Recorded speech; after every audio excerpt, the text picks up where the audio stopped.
My name's Charles Bronson, and all my life I've wanted to be famous. Charles Bronson, one of the most violent prisoners in UK history, spent decades in solitary confinement.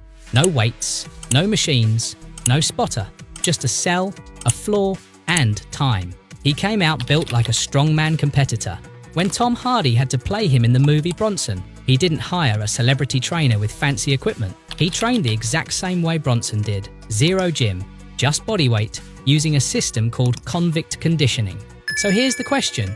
If these guys had less than you, no gym membership, no dumbbells, no bands, why do they walk out with arms most lifters spend years chasing?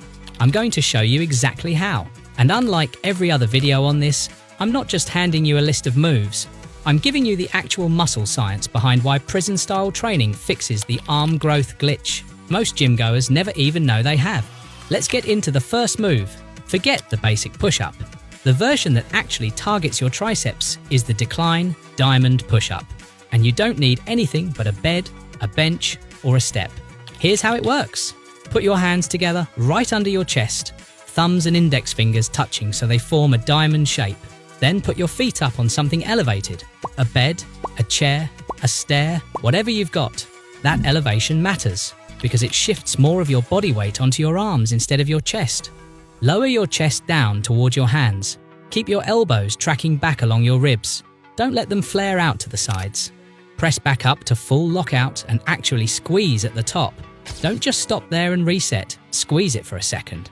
Why does this work so well? Narrowing your hand position shifts the workload off your chest and directly onto your triceps. The closer your hands are together, the more your elbow extensors have to do the work to press you back up. And elevating your feet adds extra resistance without you needing a single plate or dumbbell. The higher you elevate your feet, the harder this gets. So if it feels too easy after a few sessions, just raise your feet a little higher and you've got instant progression built right in. This is your entry point, and it builds the lateral and medial heads hard. But here's the catch almost every other prison workout video conveniently skips. This move still doesn't touch your long head. Your arms never go overhead, so that third of your tricep is basically sitting there doing nothing while you grind out reps. That's exactly what the next exercise fixes. Move 2. Overhead improvised extension. This is the single most important movement in the entire video because it's the only one that solves the long head problem we just talked about. Here's the setup. Grab anything with some weight to it. A packed bag, books wrapped tight in a shirt, a water-filled container, a rolled up towel with something heavy stuffed inside. Stand with your feet shoulder width apart. Lift it straight overhead with both hands, arms fully extended, elbows pointing at the ceiling and tucked in close to your head, not flared out to the sides.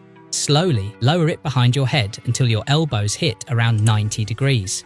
Then drive it back up to full extension. And this is the detail that matters most. Hold the squeeze for 1 full second at the top before you lower it again. That 1 second hold matters more than people think. Tension at full lockout is where a stretched, long head gets the strongest signal to actually grow. And cutting that part short is the single most common reason this exercise underperforms for people who think